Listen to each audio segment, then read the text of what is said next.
hindi pa bumabalik ang Chinese Coast Guard at Chinese Maritime Militia sa EEZ ng Pilipinas. Dahil nasa Subic Zambales Naval Base pa rin kasi ang French aircraft carrier na Charles de Gaulle. Bahagyang bumaba din ang tensyon at illegal na pagpasok ng China sa ating EEZ. Hindi gaya ng January na inaraw-araw ng monster ship ang illegal actions. Takot ang China ngayon sa multilateral joint patrol, kaya tinitignan ng Philippine Navy na dapat araw-arawin ang pagbabantay ng Philippine Navy sa EEZ kasama ang kalyadong bansa. Hindi yung Philippine Coast Guard lang ang nagbabantay dito, kaya hinikayat ni Commodore Trinidad kung sino pa ang kumukondena sa Chinese Coast Guard, hali kayo dito at labanan natin tong illegal na Chinese. Inaasahang mas dadalasan pa nga ang mga patrol para malayang mapangisda ang ating mga kababayang Pilipino. They were at a distance of more than 120 nautical miles away. Actions of the government to bring in other nations to observe and protect the rules-based international order are very much welcome, and we have noted a marked decrease in the illegal and coercive actions of the PLA Navy each time there is a multilateral or bilateral maritime cooperative activity. Binalaan naman ng kapitan ng higanting barko ng France ang China. Walang sino man ang bansang magwawagi sa pagbago ng kautusan sa karagatan.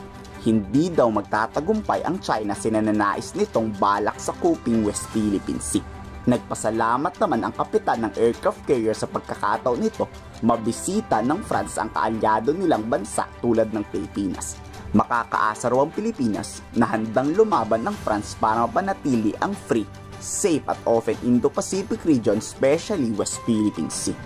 Port visits is the first time for the French Carrier Strike Group, and I'm grateful to the Philippines authority for allowing our visits. All these interactions' goal is not only to strengthen our interoperability, but also to demonstrate our commitment to maintain regional stability and promote a free, open, safe and peaceful Indo-Pacific region. We are here basically to use this right of common space to make sure that this space stay common.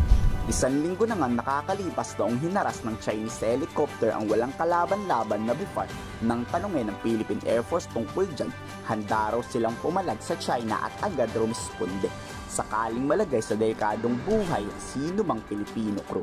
Ibig sabihin, tulad ng pag-iensayo nila, handa agad i-deploy ng PAF ang FA-50 fighter jet at attack helicopter nito para labanan yung mga Chinese. Where we are called upon to deploy our air assets to support other aircraft operating, be it civilian aircraft or another military aircraft, the Air Force is capable. Kayo, napansin nyo rin ba? Hindi nangaharas o nang iinis ang China pag may tropa tayo. Tropa tayong nandito na kaya silang pabagsakin ng walang pag-aalinlangan. Kayo, halata nyo din ba? I-komento sa baba ang inyong salobin.